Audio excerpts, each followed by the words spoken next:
স্বাগত ডিবিসি সংবাদে। আপনাদের সাথে আছি আমি রিফাত তাসনুভা। নির্বাচন কমিশনের ওয়েবসাইট থেকে সরিয়ে ফেলা হয়েছে আওয়ামী লীগের নির্বাচনী প্রতীক নৌকা। সকালে নির্বাচন কমিশনের ওয়েবসাইটে গিয়ে দেখা যায় নিবন্ধিত রাজনৈতিক দলগুলোর তালিকায় 6 নম্বরে থাকা আওয়ামী লীগের নৌকা প্রতীকটি আর নেই। এর আগে মঙ্গলবার রাতে ফেসবুক পোস্টে স্থানীয় সরকার উপদেষ্টা আসিফ মাহমুদ সজীব ভুঁইয়া ইসির সমালোচনা করে প্রশ্ন রাখেন, অভিশপ্ত নৌকা মার্কাটাকে কমিশন কোনো বিবেচনায় আবার শিডিউলভুক্ত করতে আইন মন্ত্রণালয়ে পাঠিয়েছে। এরও আগে নৌকা প্রতীকের তফসিলভুক্ত করার বিষয়ে নির্বাচন কমিশনার আব্দুর রহমানেল মাসউদ বলেন, প্রতীক কখনো নিষিদ্ধ হয় না। নৌকা প্রতীক তো একটা পার্টির জন্য বরাদ্দ দেওয়া হয়েছে। প্রতীক তো নির্বাচন কমিশনের, তখন তিনি বলেছিলেন পার্টি বিলুপ হলেও প্রতীক ইসির কাছে থাকবে। এটা আবার আরেকজনের নামে বরাদ্দ হতেই পারে। বর্তমানে ইসি তফসিলভুক্ত ৬৯টি প্রতীকের মধ্যে ৫০টি প্রতীক বরাদ্দ রয়েছে রাজনৈতিক দলের জন্য, যার মধ্যে রাজনৈতিক কার্যক্রম নিষিদ্ধ এবং নিবন্ধন স্থগিত হওয়া আওয়ামী লীগের প্রতীক রয়েছে। বাকি ১৯টি প্রতীক রয়েছে স্বতন্ত্র প্রার্থীদের। তবে নতুন তালিকায় আইন মন্ত্রণালয় থেকে চূড়ান্ত হয়ে এলে জামাতের প্রতীক দাঁড়িপাল্লা সহ প্রতীকের সংখ্যা দাঁড়াবে ১১৫টি। মার্চ টু গোপালগঞ্জ কর্মসূচি নিয়ে আজ গোপালগঞ্জ যাচ্ছেন সিপি, আর এই আয়োজন ঘিরে নিরাপত্তা জোরদার করেছে জেলা প্রশাসন। এর মধ্যেই গোপালগঞ্জ ইউএনও এবং পুলিশের গাড়ি ভাঙচুর করে আগুন ধরিয়ে দিয়েছে বিক্ষুব্ধ জনতা। সকাল ৯:৩০টার দিকে সদর উপজেলার উলপুল পুলিশের টহল গাড়ি পৌঁছলে বিক্ষুব্ধ জনগণ ক্ষুব্ধ হয়ে ওঠে। তারা পুলিশকে ধাওয়া করে। পরে লোকজন দুটি গাড়ি ভাঙচুর এবং পরে আগুন ধরিয়ে দেয়। অভিযোগ উঠেছে নিষিদ্ধ সংগঠন ছাত্রলীগের নেতাকর্মীরা এই ভাঙচুর এবং আগুন দিয়েছেন। এছাড়া উলপুরের কংসুক নামক স্থানে গাছের গুঁড়ি ফেলে সড়ক অবরোধ করা হয়েছে। জাতীয় নাগরিক পার্টির মাস জুড়ে জুলাই পদযাত্রার অংশ হিসেবে আজ গোপালগঞ্জ শহরের পৌর মার্গে পদযাত্রা হবে। এই কর্মসূচি ঘিরে নেওয়া হয়েছে কয়েক স্তরের নিরাপত্তা ব্যবস্থা। সাদা পোশাকে কাজ করছে গোয়েন্দা বিভাগের সদস্যরা। গোপালগঞ্জে পুলিশের গাড়ি ভাঙচুর এবং আগুন দেওয়ার ঘটনায় কয়েকজন আহত হয়েছে। এতে জাতীয় নাগরিক পার্টির জুলাই পদযাত্রা কর্মসূচি ঘিরে দেখা দিয়েছে উত্তেজনা। এসব বিষয় জানতে গোপালগঞ্জ থেকে যুক্ত হচ্ছেন সহকর্মী আমিরুল ইসলাম। সরাসরি চলে যাচ্ছি তার কাছে।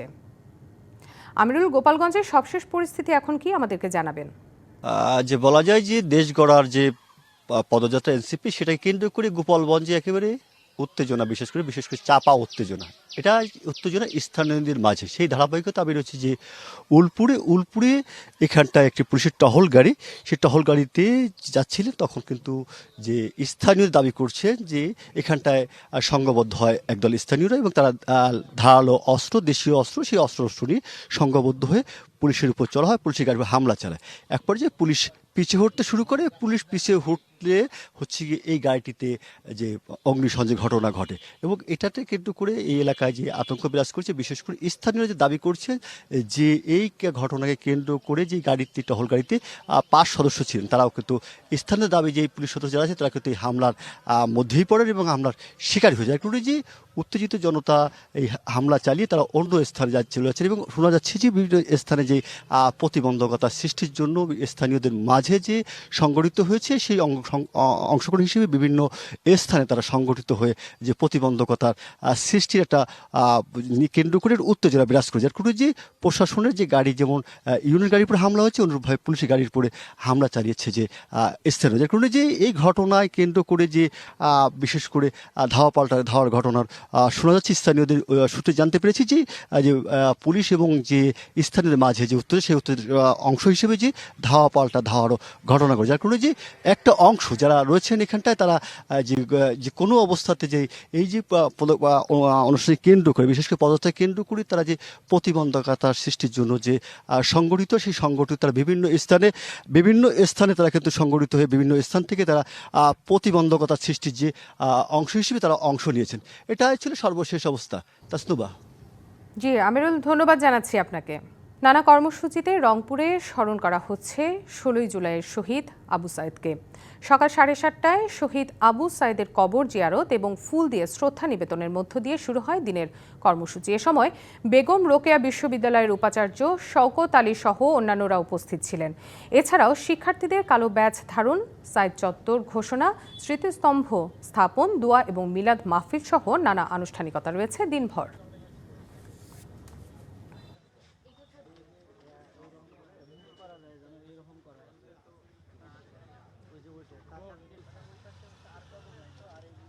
ঠিক 1 বছর আগে আবু সাইদ যে বুক চিতিয়ে দাঁড়িয়েছিল মানে স্বৈরাচারের বিরুদ্ধে, সে আত্মঘাতী আমরা মনে রেখেছি ইনশাল্লাহ, এবং আমরা এই জাতি সারা জীবন মনে রাখবে। উনি সারা বিশ্বের কাছে শহীদ আবু সাইদ একটি আইকন হিসেবে আছে। বিভিন্ন কর্মসূচি গ্রহণ করেছি। এই কর্মসূচিতে আমাদের বিশ্ববিদ্যালয়ের পক্ষ থেকে শহীদ আবু সাইদের প্রতি আমাদের শ্রদ্ধা ভালোবাসা এটা আগে যেরকম ছিল আরও এখন অনেক গুণ বেড়ে গেছে। বিকজ তার যে অবদান বাংলাদেশের দ্বিতীয় স্বাধীনতা অর্জনে, এই অবদান বাংলাদেশ তথা বিশ্বের সবাই দেখেছে। ৭১ মহান মুক্তিযুদ্ধে সংগঠিত মানবতাবিরোধী অপরাধে ফাঁসির সাজাপ্রাপ্ত মোবারক হোসেনের আপিল শুনানি শুরু হয়েছে। প্রধান বিচারপতি ডক্টর সৈয়দ রেফাত আহমেদের নেতৃত্বে 6 সদস্যের আপিল বেঞ্চে আজ সকালে এই মামলার শুনানি ফের শুরু হয়। মামলার নথি থেকে জানা যায়, হত্যা, নির্যাতনের মতো যুদ্ধ অপরাধের দায়ে 2014 সালের 24শে নভেম্বর মোবারককে মৃত্যুদণ্ড দেয় আন্তর্জাতিক অপরাধ ট্রাইব্যুনাল। পরে সেই রায়ের বিরুদ্ধে সুপ্রিম কোর্টে আপিল করেন তিনি।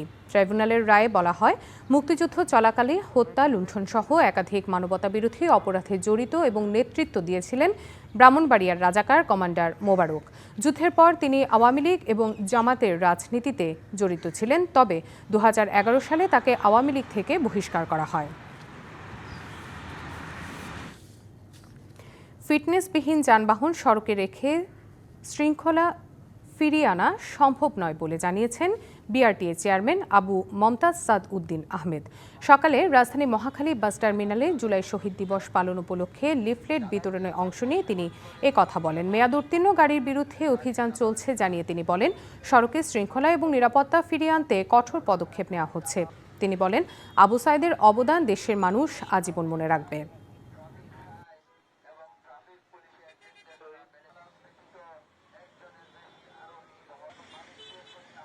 দীর্ঘদিন যাবৎ আমাদের সড়কে অনেক প্রাণ ঝরে যাচ্ছে। সুতরাং এক্ষেত্রে আমাদের কিন্তু কোনো বিকল্প নেই। এই বিষয়ে সরকার সহ আমাদের মালিক সমিতি এবং আমাদের শ্রমিক ফেডারেশন সকলে মিলে পুরনো বাস এবং ট্রাকগুলোকে এই রাস্তা থেকে সরানোর জন্য আমরা যুগপৎ আন্দোলনে শরিক হচ্ছে সকলে মিলে। পদ্মা সেতু জোয়ারে ভাটা পড়েছে এক সময়ের ব্যস্ততম নদীপথ ঢাকা-বরিশাল নৌরুটে। ঢাকার সাথে বরিশালের সড়ক যোগাযোগে বাস বেড়েছে 3 থেকে 4 গুণ। বিপরীতে কমেছে লঞ্চ চলাচল। মাত্র 3টি লঞ্চ চলাচল করছে এখন এই রুটে। ফলে সরকারের রাজস্ব কমেছে 30%। যদিও অচিরেই 100 বছরের ঐতিহ্য স্টিমার আবারও নদীতে ভাসানোর ঘোষণা দিয়েছে অন্তর্বর্তী সরকার। পদ্মা সেতু চালুর আগে দক্ষিণাঞ্চলের মানুষের ঢাকায় যাওয়ার অন্যতম মাধ্যম ছিল নৌপথ। লঞ্চে যাত্রী ও মালামাল দুইই যেত, একটি টিকিটে সব প্রাপ্তি। তবে এখন যাত্রী চাপ এতটাই কমে গেছে যে রোটেশন ভিত্তিতে সপ্তাহে 1-2টি ট্রিপ সামলাতে হিমশিম খাচ্ছেন নৌ পরিবহন মালিকরা। লঞ্চ ব্যবসা নাই বললেই চলে। একসময় বরিশালে প্রায় ছোট বড় লঞ্চ মিলে 60-70টা রুট ছিল, এখন এই সব রুট বন্ধ হয়ে গেছে।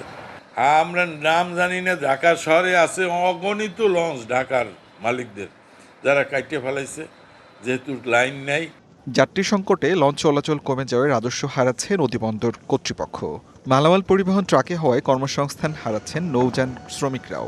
BIWTA বলছে, অতীতের তুলনায় বর্তমানে রাজস্ব কমেছে প্রায় 30%। পদ্মা সেতু হওয়ার পরে রোড সাইড উন্নয়নে, লঞ্চ ব্যবসায়, নৌ সেক্টরে বিশাল একটা ধস হয়েছে। আগের তুলনায় রাজস্ব আসলে 2/3 নেই এরকম পর্যায়ে। তবে নৌপথের অচলাবস্থা কাটিয়ে ফের চাঙা করতে চায় সরকার। চলতি বছরেই এ পথের ঐতিহ্যের স্টিমার 4টি মেরামত করে নদীতে নামানোর ঘোষণা দিয়েছে নৌ পরিবহন উপদেষ্টা। আমাদের একসময় খুব ঐতিহ্যবাহী স্টিমার ছিল, এই 4টাকে রিপেয়ার করার চেষ্টা হচ্ছে। রিপেয়ার করা হয়ে গেলে আপনারা হয়তো সেই আপনাদের ছোটোবেলার যে গল্প শুনেছেন স্টিমার নিয়ে, হয়তো দেখতে পারেন। যোগাযোগ ব্যবস্থার আধুনিকায়নে ধীরে ধীরে কোণঠাসা হয়ে পড়ছে নদীপথ।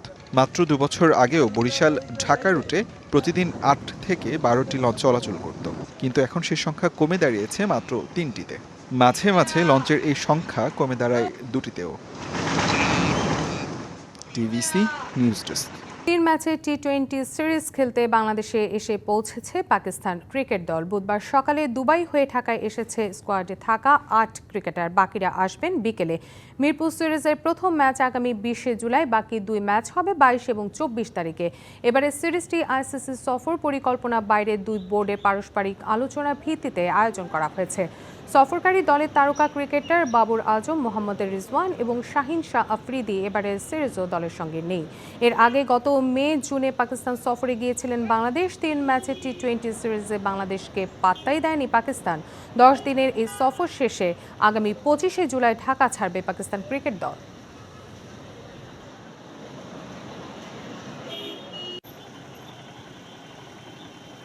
ডিবিসি সংবাদে এই ছিল এখনকার মতো। ডিবিসি নিউজের সংবাদগুলো পড়তে ভিজিট করুন dbcnews.tv আর ভিজিট করুন ডিবিসি নিউজের ফেসবুক পেজ এবং ইউটিউব চ্যানেলে। ডিবিসির সঙ্গে থাকুন।